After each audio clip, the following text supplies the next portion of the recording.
What up, y'all? This is your boy Elijah, man, the sports nerd, and we back at it again, man. Ending the year with your boy James Michael Johnson. James, it's happy to have you back on again, man. Appreciate you coming back on, man. No Uh, problem. Today, man, we're gonna talk about two hot topics, man.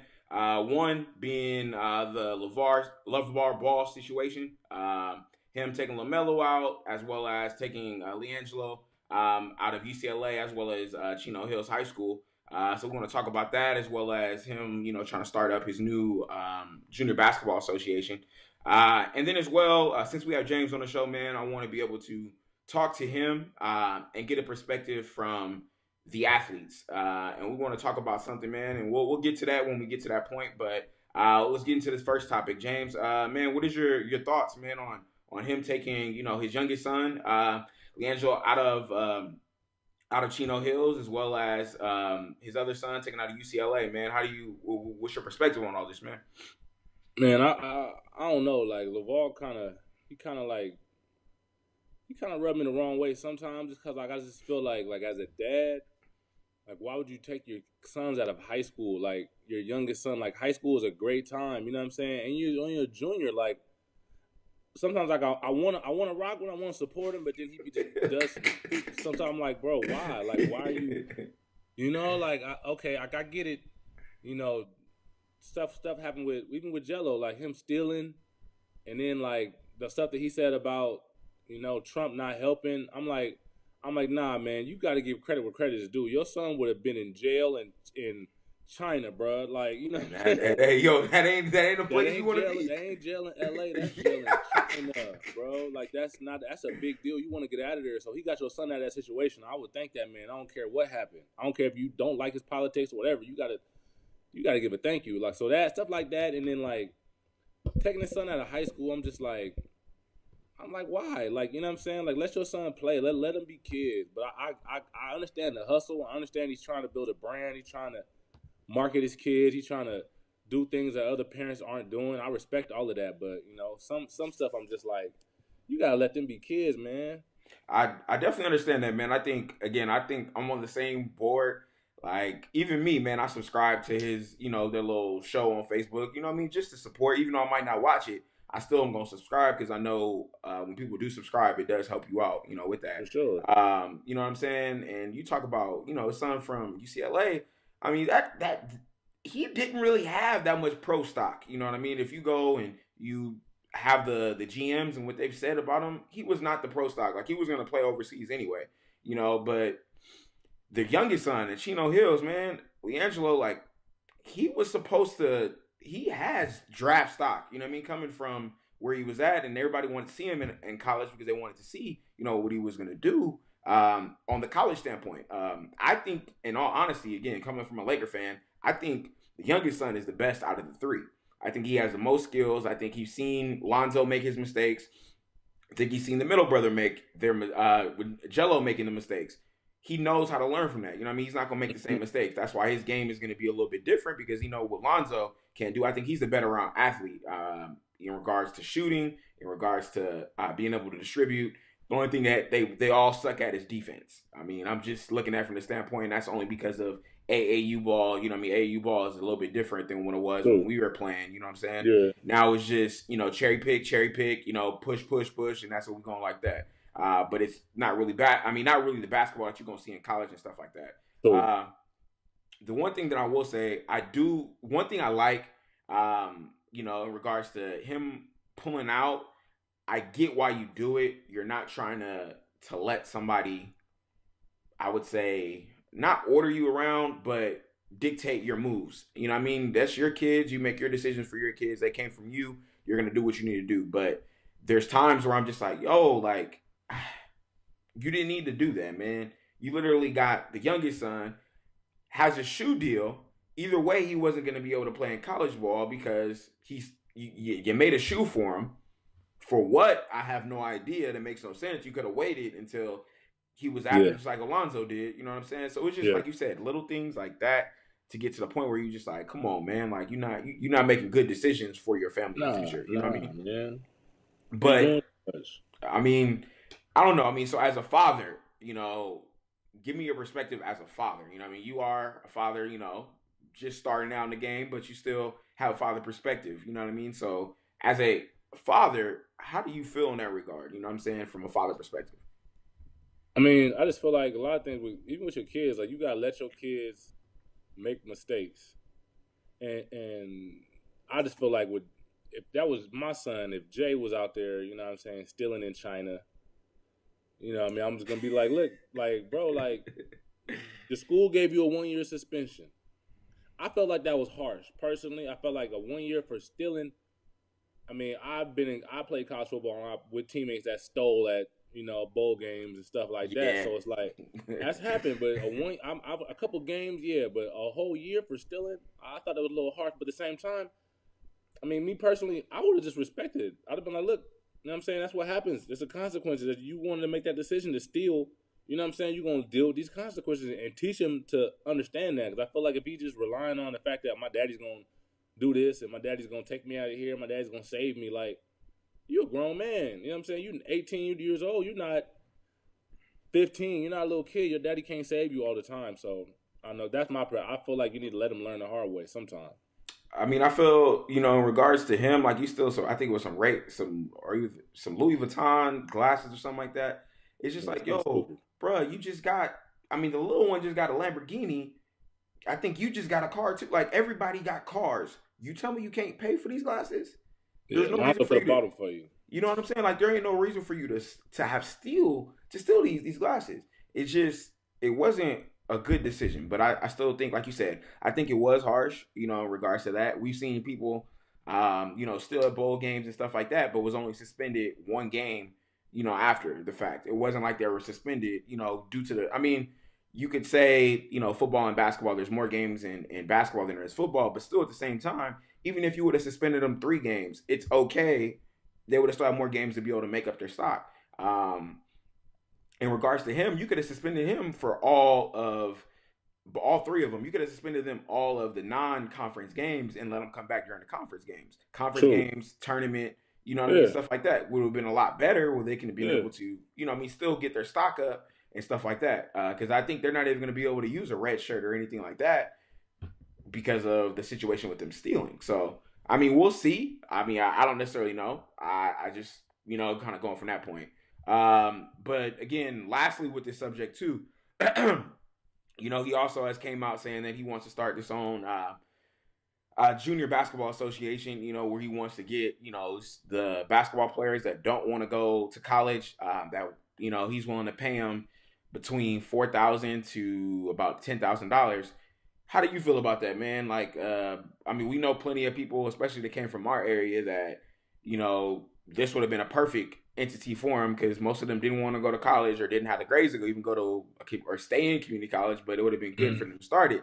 But look at I also, what I mean, when answering that question, look at the aspect of who's going to pay for this. You know what I'm saying? How are you going to Yeah. get all this money, as well as who's going to pay to watch these kids? You know what I'm saying? Like Yeah. that's basically, in all honesty, your shout out to Jalen and Jacoby, you know what I mean? But Jacoby said, it's like going to watch a pickup game at the park with these people that you're going to be basically watching. You know what I mean? They're not in college. They're not going to be organized. It's going to be, again, another AAU, but in regards to on the college level. So it's not going to be something that I'm going to want to watch because it's going to be people just cherry picking, people not playing defense, and you scoring up to 120 points each game. Yeah. And, it's basically a shootout. So again, just your perspective on it, bruh, and just kind of, just understanding where you're coming from. I mean, again, like I feel like I admire that, that attitude he has, Lavar. Like I'm gonna try to make something happen. He's real ambitious. Like I enjoy that. I'm for that, but I don't know. I just in the sense it's like okay, like that, how does he think this league is gonna work, or how is he trying to get these kids to choose his league over just going and playing in Europe? You know what I'm saying? Where they can make more than $10,000 and they can actually play against NBA talent. You know what I'm saying? Because them European leagues over there putting out talent. You know what I'm saying? So it's like you're gonna compete against that. That says a lot. But I don't know, man. I really think it's tough because me personally, I don't like the NCAA because I just feel like they they getting rich off a lot of these college athletes. A nonprofit. I don't Yeah, understand. I don't you know, understand how you they're getting rich nonprofit. off these college athletes, not paying the athletes, and especially with the guys that are one and done. It's like if they're only going to be one and done, like the only reason you're making them go to college is to make money off of them. That's the only reason. Like that's the only reason. And you can try to say that, oh yeah, we want to give them structure. What structure? Like I've had college classes with basketball players that did not come to class, that planned on leaving after a year. You know what I'm saying? Like I had my freshman year in high school, I had a class with JaVale, and it was JaVale McGee had a poli sci class. He probably came to class maybe 5 times. That's maybe 5 times. I'll give him that. He was never up in there. So, but that's but they made him go to school for that. He could have just went one and done and just save everybody time. You know what I'm saying? But that's how the NCAA works. So I mean, again, I'm for that, man. I'm not. Again, I love the NCAA in regards to the competition, but I don't love the NCAA about you not paying the athletes. You know what I mean? I feel like it's just, again, you can say, well, they're getting an education. Okay, but they're doing more than just the average student. Don't get me wrong, coming from a student perspective, I've seen athletes like you, I've seen athletes like Brandon Marshall, Cap, and I've seen other individuals go through student athlete life on campus rather than just a regular student. And it's twice as harder. You know what I'm saying? Waking up at 5:30 because you got to get to the gym on time yeah, at 6. So you got to wake up at 5:30. Y'all coming from the edge apartments. Y'all driving down there in that slick old road, making sure y'all getting there on time. yeah, If you in Brandon's Cadillac, oh Lord Jesus, we gonna just we wasn't gonna make it. you wasn't gonna make it. But you know what I'm saying? You get to that point. You also have, y'all haven't gone to study hall, mandatory study hall in some regards. Also, we're not talking about the meetings and the banquets that you have to go to. We're not even talking about practicing as well as making sure that you go to class. Yeah, You know what I'm saying? I know just going to class was already hard for me. So yeah, imagine just adding everything on there. Like, people keep saying they want to go D1 and do all this D1 stuff, but no, but do you really want it? Because you got to do a lot of stuff. This ain't just true. something that is just gonna be handed to you. No, you're gonna Yeah, have to work for it and still be yeah, a student. Like Coach Knowles used to always tell us, it's a student first before an athlete. You know what I'm saying? But exactly. again, I believe they should be paid. In regards Yeah, to this whole thing with Lavar Ball, I think it's a good idea. But just like the Zoes that came out that were $500, good entrepreneur mindset, but what is ugly the ass yeah, shoes. you know what I mean? Again, the action upon it, the shoe that you brought out was terrible. It was basically Shoes is trash. it basically was a low version of the Kobe's. Yeah, Again, that's basically what it would be like the Payless version of the Kobe's, but you're trying to charge more than what the Kobe's are. Come on, it just doesn't work out. And then, you know what I mean. In regards to this, like, even though Lavar puts out so much stuff in which he wants to mm-hmm. do, there hasn't been too much that he's acted on that has fruition. You know what I mean? That, again, Lonzo is doing average in the NBA, and that's okay. You know what I'm saying? Lonzo is young. He's gonna have these ups and downs. And again, we go from Jason Kidd, Kobe Bryant. The athletes had average type of rookie years. I get it. All point, whatever. But everything that he said, there hasn't been something that he said that, oh, we're like, oh yeah, hands down, like, you were right on this. Like, Yeah. no, like, you know what I mean? It's just kind of a I little mean, fumbling right the man ain't he not psychic. You know what I'm saying? there. He think he is, but all he is at the end of the day is a dad that likes to talk. That's That's all he it. is. I done play with many different players, pops that act just like LeVar Ball. Hey, hey, Man, hey, talking Josh. loud. Hey, Josh dad from high school. When, you know what I mean, Yeah. out there yelling, you don't want no green and white. Yeah, just yelling like I get it. You know what I'm saying? You want your sons to do the best. You know what I'm saying? I feel them. Like, I feel like me personally, I'm not that type of person. Like, you know what I'm saying? I know how I would feel if my dad was like that. So I'm glad my pops wasn't like that. So ain't no way in hell I'm gonna be like that. Now seeing, you know what I'm saying, seeing what them kids are going through, because I know them as an athlete. You dealing with stress already, and then you got players coming at you even harder just because of some crap your pop said. Like, that's stupid. Why would you want that? Like his I, first game, like Patrick Beverly was out there trying him, oh just man. just cause just cause his dad was saying crazy stuff. If there was no LeVar Ball, that would have never happened. Not like that. Not like Nah, that. he would. Not like I mean, that. Yeah. Patrick Beverly plays defense. He's a great defensive player, but he wouldn't have came at him like that. He was You trying. know what I'm saying? He was trying to punk him on He was national trying to punk TV. him. Yeah. So I'm like, that's just because it's your pop. Your pop putting added pressure on you, putting a target on your back. It's like I would never want my son. I would never want to be responsible for putting more pressure on my son than what he already has. Like that doesn't Gotcha. make no. So also, man, we're gonna give a shout out to LeVar, man.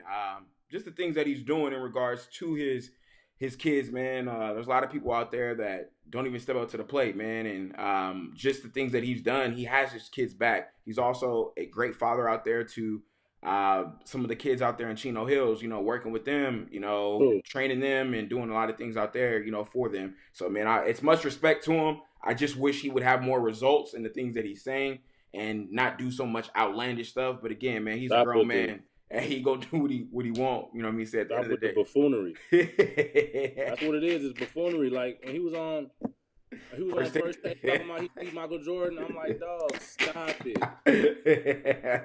Stop this foolishness. I want us to because the bad part is like I want to support you to other people, but I look like an idiot supporting this clown out here talking about he's better than Michael Jordan. Like you making everybody. I want to help you out, but you need to help me help you. Help me help you. Yeah, saying stuff like that is not. That's not how you do it, bro. That's not what's good in the hood. I got you. All right, man. So the last topic of the day. So we had James, man. James is a former athlete. Went to the NFL. And now he's kind of again in a retirement stage. But I want to ask you, man. There's a lot of athletes, you know, that face that in between stage. You know, whether that is going to college ball, going to pro day, don't necessarily get drafted. They're stuck in that gray area. They don't know what to do. They don't know what they're trying to do in this situation because it's a gray area. The gray area that they're in, all they know is football, or in some cases basketball, baseball, whatever, you know, sport you want to use it. So my question to you is, as a former athlete, you know, playing in the NFL, how it's two questions. What would your advice be to other athletes that are facing the same thing in regards to the gray area? And two, how have you chose to handle the situation of you in the gray area? Like again, I know it was probably something where you had to finally accept it, but probably was hard to do in that in relation. But how are you handling that situation? How are you finally, you know, getting out of that gray area and finally getting your head back and putting that passion that you had in football on the gridiron and you were competing every day into something else? But yeah, man, just those two questions. Just kind of want to see where your mindset is on that portion. Well, I mean, with me, I feel like the biggest thing with me was just like, cause like I put so much passion and effort into football and energy, like just obsessing about something, wanting something so bad and getting it and playing it and loving it, and then next thing you know is boom, you can't play no more. We don't want you. Nobody's calling you.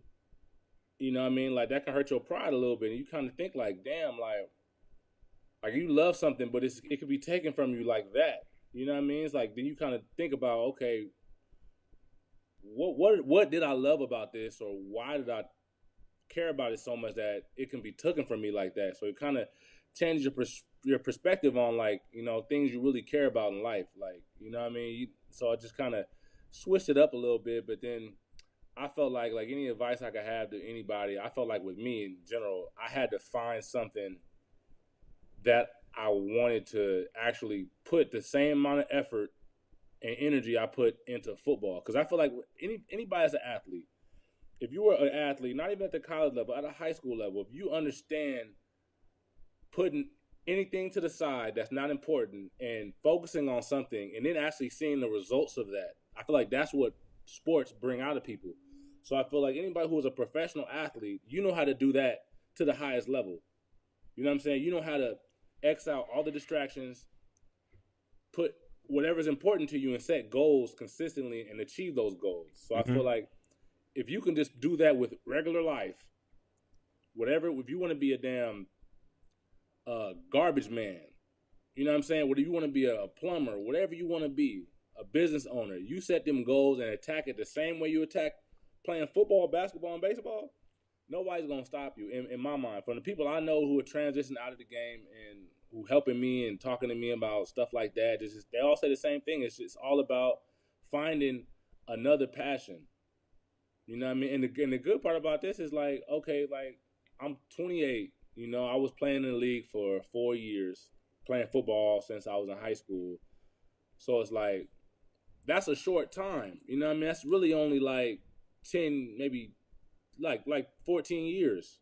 You know what I'm saying? Like so it's like I got between 28 and however old I am before I stop working, like that's a bigger chunk of my life of what's really gonna define me. Mm-hmm. Think about like I had to think about it like that. Like playing that being an athlete is a really small part of your actual life. But right now we're young, so we can't think of it as we don't know what we're gonna look like when we're 50. We just know about when we're in our 20s playing ball. So you have to just look at it, you know what I mean, get out of it a little bit and look at it and be like, okay, this is a small part of your life, but how do you really want your life to be defined? You know what I'm saying? What do you do that's gonna leave a legacy? You know what I'm saying? Because this little snippet right here, your life is over with. So let me You ask you gotta move. this. Let me ask you this. I know you kind of answered it a little bit, but let me ask you: how does somebody like that find that? You know what I mean? Like I could be, somebody that I've been balling. I was starting. You know what I mean? I had a whole bunch of pub. Whether I was in college and high school, and then all of a sudden, you know what I mean? I go to a situation where I'm not getting the same recognition. You know what I mean? I'm going to a 9 to 5 that I don't even want to be at. How do I find that? And I know it might be hard to answer, but because it's not really a tangible thing that you can define of what you can do. But how do you find your passion? You know what I mean? What were some of the things you did? Were you reading? Were you making phone calls? Like what were you doing to get yourself to that point where you can know that necessarily owning my business is not what I want to do, or being a teacher isn't what I want to do, or Yeah. X, Y, and Z. How do you get to that point? You know what I mean? Where if I had a starting linebacker that or a receiver, a quarter, whatever the case may be, that is transitioning, that doesn't know who they are outside of the game. You know what I'm saying? And I personally wanted to give them some advice coming from a former athlete. Like, what should I tell them in that regard? I feel like that was one of the hardest parts for me because like people always tell you like when you're playing ball like or even in high school like I had people you need to have a backup plan. It's like, man, okay, backup plans is cool, but with to make it at this level, you need to put 110% of your energy into making it. I'll deal with a backup plan when I need to have a backup plan. You know what I'm saying? Like I get it. Okay, you want to have a transition. Like I had ideas I wanted to do, but in essence, I really just thought about it. People told me like, what makes you happy? You know what I mean? And what makes me happy was helping people and being close in distance wise to my immediate family. Like I wanted to be here around my mom, around my wife's mom, my dad, my sisters, her brothers, stuff like that. I needed to be near them because I've been away since I was 17. So I'm like, I don't want to be living around the country. So that's just how you had to think about it. Like, cause that's what makes you happy at the end of the day. That's life. Like, why would you want to do something that you're going to be unhappy with? You'll make money at it, but it's like, so I start thinking about what makes you happy. So I tell anybody, like, what would make you happy every day in and day out doing? You know what I'm saying? Maybe not the actual job, but what that job can bring you. That job can bring you happiness or whatever. You know what I'm saying? Start looking at that. It could be whatever it is. You know what I mean? And being able to do things that you really want to do on top of that. So do you That's think? I mean, do you think? Because I remember again back in the day. This is just again our personal relationship. You know what I'm saying? So I know a little bit more than what a lot of people don't know about just by the conversation that we've had. But I know in the beginning you were talking about you wanted to be a teacher, and I think you tried it out and seen that it's not something you wanted to do. So would you recommend other athletes to try certain things first before they just kind of give up and be like, man, I don't want to do this because it's not football? Like, man, would you kind of give up that point? Yeah, but I mean that's the thing is like football.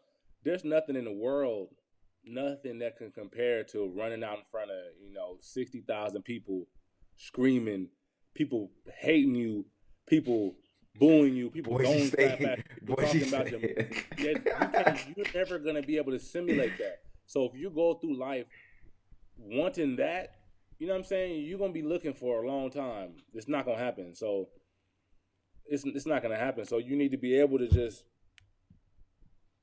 like the joy you get from that. You need to be able to move that into a different part of life, and and still find things that can help you. But So let me. you're never gonna be able to simulate that. Like it's not gonna happen. All right, let me ask you this last question before we wrap it up.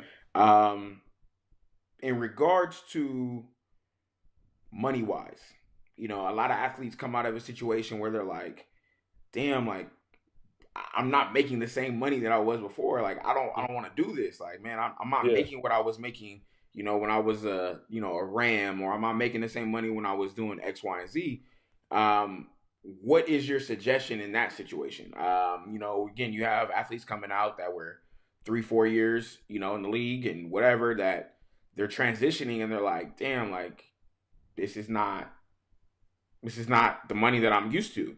How do you necessarily feel comfortable and to be able to go backwards to move forward, with your family together? That's probably different. Like one of the parts with me, I always felt like, man, like I'm out the league and I'm 28, but for some reason, I had an expectation I was gonna play until I'm freaking 50 years old. You know what I'm saying? But that's not gonna happen. I play longer than the average, but it's just like, um, once you get done, you really have to realize that okay, I'm not behind. Like I had a feeling like I feel like I'm behind people that are my age. You know what I'm saying? I feel like I'm not doing what I'm like. People are doing other things. So I'm like, at the end of the day, it's like I spent those 4 years and those other 4 years in college working. You know what I'm saying? Building something, building something, building something. So I'm not behind. It's just a mentality. Once you break that mentality and realize, okay, I'm right where I'm supposed to be. I'm at a different point in my life. But it's just different. So once you get out, it's really tough in the beginning because you're like, oh man, I'm not making, what I mean, $20,000 a game or whatever it is. I'm not making that, so I got to really think about how I want this to work. But then, just like I said before, like what made me successful as an athlete was I was really good as an athlete. I was really good at making goals for myself, whatever it was. If it was That's very lifting, true. That's true. That's very if it true. was lifting, Push if I wanted to ups. get a scholarship, if I wanted to freaking wake up early in the morning and working out, all that stuff. So just take whatever that is and put it into this life, financially, whatever it is, spiritually, mentally, those same goals, and consistently hit those goals and hit those goals, and then you're gonna be as successful or if more than you were as an athlete. I feel like there's no. I mean, in my life, there's nothing that has showed me otherwise than keep doing what made me a good athlete, just not on a football field. You know what I'm saying? So, but when I like, sometimes I watch football still, and I be like, damn, I wish I was still playing. But it's like that's one reason why I probably haven't watched as much football this year, especially because it's my second year out. It's just like I feel like there's so much more in life. Being an athlete, it's hard to to have peripheral vision. You know what I'm saying? You're stuck on the 6 a.m. to 4 schedule. Whatever I'm doing this, and that. Now I'm not thinking about nothing. I'm not thinking about being the best dad I can, the best spouse I can. So stuff like that. So that's what I'm trying to focus on now. Is just I wasn't able to be here, be present with my son as much as I was. He's 3, so I was between 1 and 2. I was busy. I was running around. I was flying. I was just all over the place. So now I'm like, okay, I'm daddy, so I could give him 100% of me. So let's do it. You know what I'm saying? And I honestly I see a difference because when I was 1 and 2, when he was 1 and 2, he really just wanted her all the time. But now, as recently, I feel like he kind of prefers me a little more. It's cool because it's like it's a different kind of relationship because it was before I was never around and it was just but now I'm present and I like that relationship. So those things you got to appreciate because if I was playing, I wouldn't have that. It would I just got you. be I'd be around, but I'd be thinking about Football and how I'm get gonna play better. this Yeah. or who I'm playing. I'm thinking about getting better. I'm like Because even in the off season, you're not there exactly either. Because you trying to nah train for the next season. exactly. You got to So train. You worrying about what team I'm gonna be on, free agency. You worrying about contracts. It's a bunch of stress. So worrying now, about if a rookie gonna take your spot, X, Y, and mm-hmm, Z. Yeah, I got all you. of that. Well, So. like I said, man, James, I always enjoy you coming on, man. Me and V always appreciate you coming on. For sure. Until again, V, I know V right now is, we're gonna say, having a handling with life right now. He handling with Mm-hmm. life. So until then, man, like I said, you know me, I'm gonna be hitting you up, and we will be, tuning in a lot more. Our goal next year, I know me and VJ, is to make sure that we at least get at least once a week, we out there with a different podcast, whether it's 20 minutes, 30 minutes, whatever the case may be. We're gonna get the content out there for the people. Yeah. But man, we appreciate you coming on. Shout out to our followers.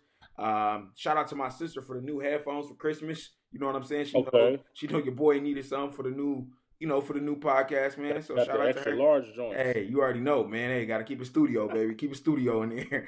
But yeah, man, just wanted to, like I said, man, appreciate you coming on. I definitely will be in touch with you, man. But Yep. again, man, anybody that subscribe, please subscribe.